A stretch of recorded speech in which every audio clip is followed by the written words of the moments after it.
Welcome back to the SnackWalls podcast. I'm Mike Roberts, your host, and we're here to talk about increasing and maintaining diversity in tech beyond the perks.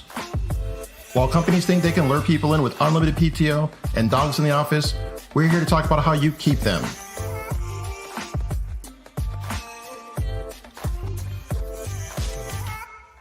I'm going to throw it over to our special guest today in a few sentences. Tell us who you are and what you do.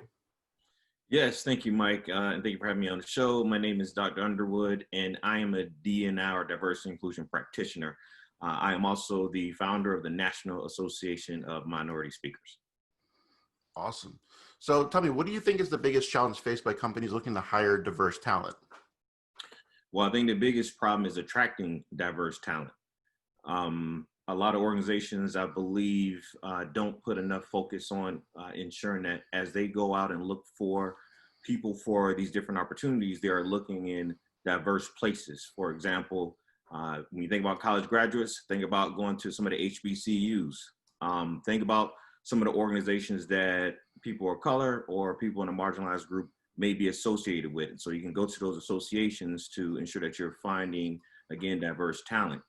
One of the challenges, I think, for organizations, or not just organizations, but the recruiters in the organization, is their circle of influence doesn't necessarily include a lot of people of color or people in a marginalized group. And so therefore, when they're looking for talent, they're looking within that circle, again, of influence. And that's understandable. So if the recruiters themselves are not seeking out to be more diverse, then they will only bring in candidates that are just like them. Okay, that makes a lot of sense. And to sort of follow through, I hear from other thought leaders that finding diverse talent is a challenge. What are your thoughts? Yeah, well, exactly. It is a challenge if, again, your recruiters or your talent management team is only focusing on their sphere of influence. And I think that's where the biggest challenge comes. The recruiters, in my personal opinion, or the whole talent management team, should take an implicit bias test so that they can be aware of their own biases. So as they're going out and trying to find these candidates, if they see that they're starting to lean towards more of an affinity bias, then they have that level of awareness helps them to kind of hone that back in and look at things more with equity. Okay, so there are like ways that they can get better at this. You're saying that there's this assessment that they could utilize. Yes. The assessment is, again, for you and anyone. I really believe everyone should take an implicit bias test, just that you're aware of your biases, and so you can be conscious of them as they start to play out in your day-to-day activities. Nice, I like it. I probably have a lot of biases. I'm a very opinionated software engineer, so. The irony is that biases is not necessarily a bad thing. In some scenarios, that social cognition kicks in, and it could be a dangerous situation. And, situations like that is where your biases come into play and says, that's probably not the best option to take at the moment. So biases don't necessarily have to be a bad thing. It's just when they show up in areas that doesn't provide equity for people, that's when it starts to become a challenge. Right. So what advice would you share with a company that's looking to increase the diversity, more importantly, retain staff that they get hired? That's a great question. So I want to start with the retaining staff. I think one of the great things that people are doing is they're going to these different diversity organizations and they're providing the diversity inclusion training to their leadership team. They also focus on systematic issues in the workplace, but not many people focus on the actual people who are receiving these microaggressions every single day. And thus, they don't necessarily make it to the point where those leaders are getting all this training to create that inclusive environment. They don't get to the point where these organizations are trying to change these systems to make it more equitable. And they end up quitting. So the turnover is really strong. I would say that start with reaching out to or creating a organization within your organization, whether it's an employee resource group, where people of color or people of marginalized group can go to and feel comfortable, feel psychologically safe enough to express how they feel, and then give them tools to help manage the stress of those day-to-day, again, microaggressions that they are experiencing. Okay. Give them tools and support. I like it. I like it a lot. So, What other experts like yourself would you like to acknowledge as a leader in the space, and maybe see if they'd be a good fit for a podcast like this? Oh, that is a good question. So I have a colleague, Sochi Ledesma. She would be a perfect person to speak on diversity inclusion issues. Another recommendation I would have is Adrienne Lucas. She is phenomenal. Also, D&I practitioner. We have Dr. Tedra White. She's one of my personal friends. She would be awesome in being able to speak on these challenges as well. Awesome. Sounds like you got some amazing colleagues, so I'm jealous. Okay, so where can we find out more information about your company? And of course, this is a great time to do any kind of shameless plugs that you might have, so have at it. I'll take it. You can reach us at info@namspeakers.com. That's NAM speakers.com. And our website is www.namspeakers.com.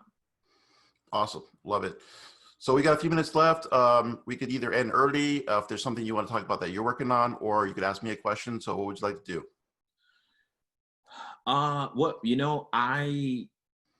Again, thank you for this opportunity. I think that, or actually I know that these are the platforms that we need to continue to get diverse voices into the universe. And so thank you for providing these opportunities in the platform. The question I have for you is, why do you do it? Oh man, I mean, I feel like I've been so fortunate it took me 30 years to discover, well, not the whole 30 years, but about 15 out of the 30 years to discover a hobby that I had is something that like could be a career and could be something that sustained me and my family. And I just love being able to give that to other people and help them shorten that journey when they discover that like software engineering is something they enjoy doing. So for me, it's like self-sustaining. Every day I get to wake up and solve problems as a software engineer. Like that's just amazing. So I feel really fortunate to be in a position where I can give back and I can be out in the community and, have campuses that are located in areas that can really make an impact in the community versus like, the whole being a successful, entrepreneur, scaling a business. Like that stuff doesn't really get me that excited. I mean, nothing wrong with making money, but really helping people, like that's what gets me up at 5 o'clock in the morning every day. So like, I love it. That's awesome. One of the things that I believe is beneficial to anyone, but if we think about just people of color, is having opportunities where there's a apprenticeship style process where everyone is not really geared to go straight to college, but they still need to be self-sustaining. And in order to do that, they need a skill. And I feel like, as you stated, just being out in the community, it's a great way for people to, one, see what are different opportunities available that they may not have exposure to. And then two, being able to actually talk to someone and give them some insight on, okay, if you take this path, right, this can lead you here if you want to get into engineering. So I commend you for that because, again, this is the type of opportunities that we need in the community, especially when we think about our youth, to ensure that they are becoming successful in society. Yeah, I mean, and it's just showing people like that person that looks like me can actually be a creator of content and not just consumers of content.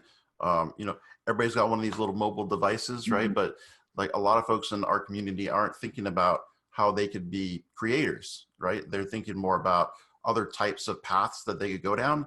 And I just want them to be able to see like there's a viable path.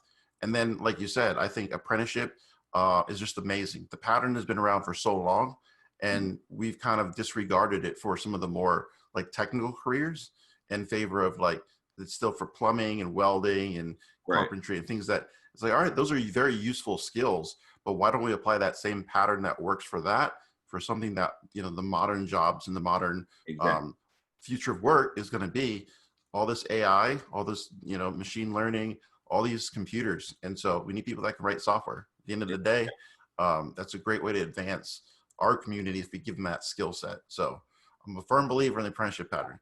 Plus it solves those other problems of like being able to have an income while you're retraining and reskilling for a new career. So if we can kind of check all those boxes, I think it's going to just be an amazing solution. It's just getting the word out there, 100% agree. Yes. And it touches on a little bit of mentorship too, because when you're getting that one-on-one, if you're sitting beside an engineer and they're showing you programming, at the same time you build a relationship, that relationship turns into mentorship, and that guidance again keeps you on the right path as well. Absolutely. Well, thanks for coming on the program, Terrence. I really appreciate it. Yes, thank you. The San Diego Code School is a proud sponsor of the SnackWalls podcast. The San Diego Code School is leading companies to tech equity. The tech-enabled apprenticeship program is a venture whose heart is to do a lot of social good and do good work. You can help San Diego Code School secure funding for change by hiring developers, bringing a team in to relieve your backlog, or becoming a program sponsor. You can visit us on the web for more information at http://sdcs.io.